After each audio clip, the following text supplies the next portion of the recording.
What's up? Do you want your drill drums to sound like this?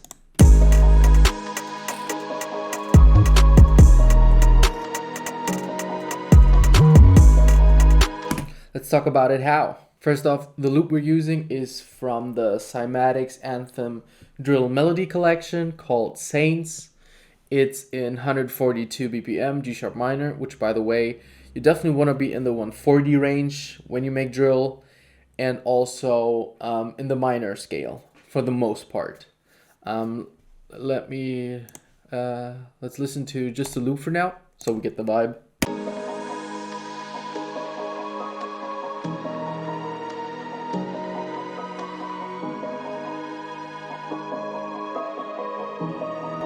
Fire loop. All right, first thing I do is the snare. For a drill snare, you typically want to go for something short and snappy and like that cuts through the mix, nothing too long-tailed. So for this one, I chose this snare. And with the placement, where you typically want to have your snare to hit is a little bit different than in your, for example, trap beats, placed like this. But with drill, you move this one few inches over bar. You get what I mean? Like right here. And you instantly get that drill bounce feel.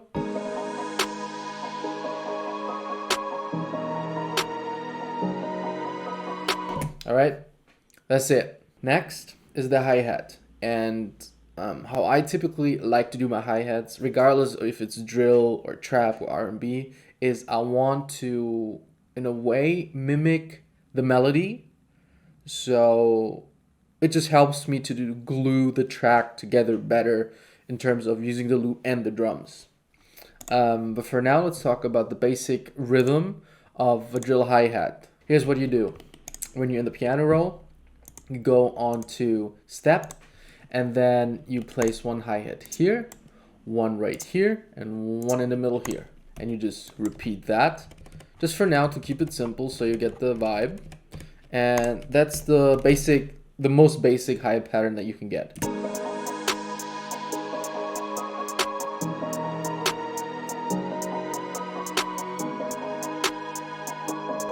Just a quick side note, in order to create even a better bounce or more bounce, and what I found is to leave space in between drums. So don't try to fill everything out with drums, hi-hats. I know it's very tempting to do that, but most of the time, groove or bounce is where there's nothing playing, if that makes sense. Like if it's just empty space, because that creates pockets.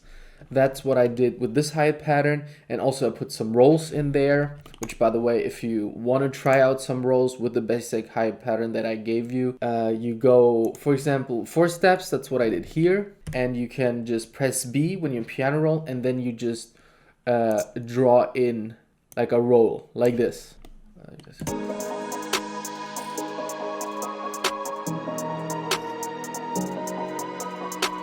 I will make a video on how to get those bouncy hi-hats, but for now, it's fine if you just keep it simple. One last thing that I also urge you to play around with is the velocity. So down here, you see the velocities. On the left trick is control.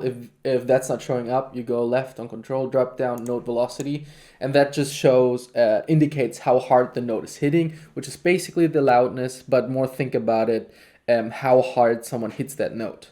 Like on a piano, if someone plays it softly or just slams down on those notes. So you can also play around with those, which I also did, which gives it also even more of a bounce. All right, moving on from the hi-hats. Specifically for this track, I found that the hi-hat sounds good with it, but it doesn't hit as hard as it should. So I figured that I could maybe layer it with something that makes it hit even harder. And for that, I use the same pattern, but I used a different sound and layered it with the hi-hat we just talked about. And it's more of like a perky, like heavier hitting sound, like this. So it sounds more like a wooden stick, which drives the melody even a little bit better.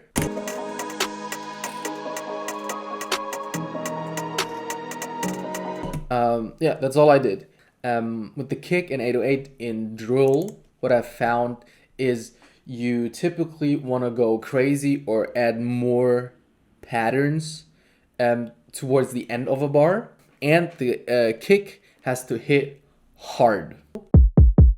So with the kick, like you can see, it's very spaced out in the middle.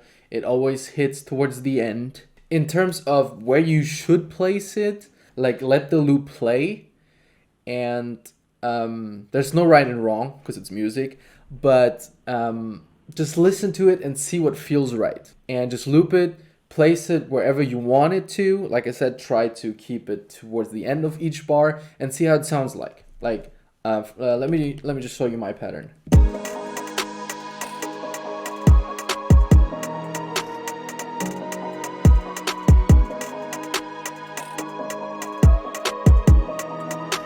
And that's that.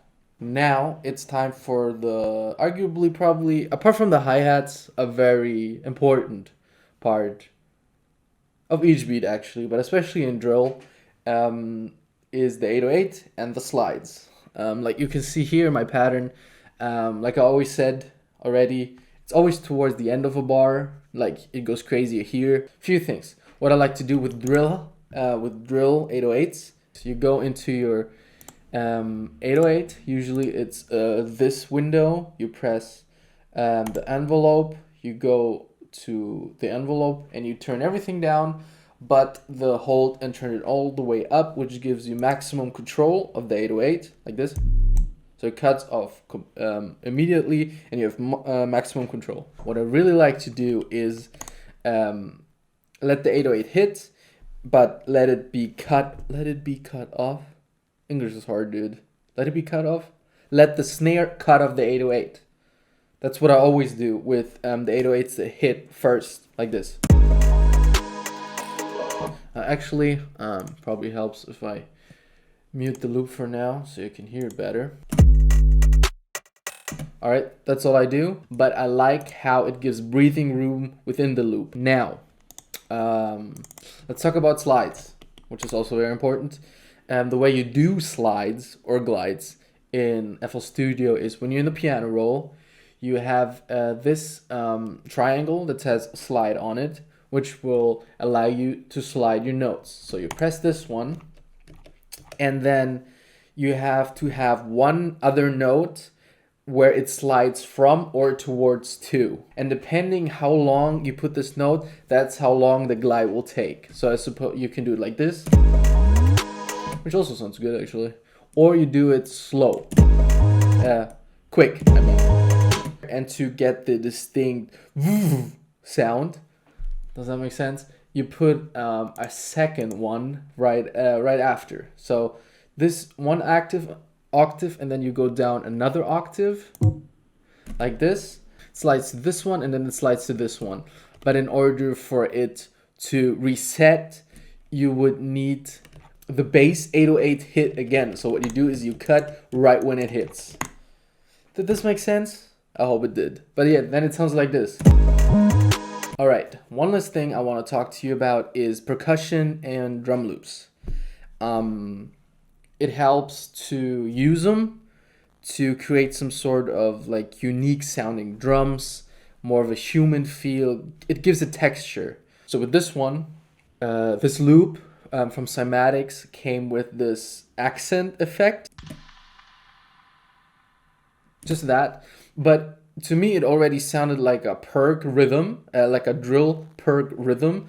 So I just chopped it so it sounds like a drill hi-hat almost, but it's very reverby, which gives it like this insane ambient feel. It goes like this.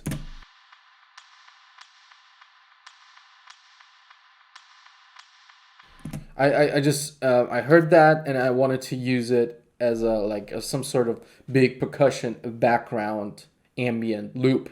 What also helps in any beat that you do is use drum loops to drop into the drop. It's very like a tribal drum loop. So the whole beat with everything sounds like this.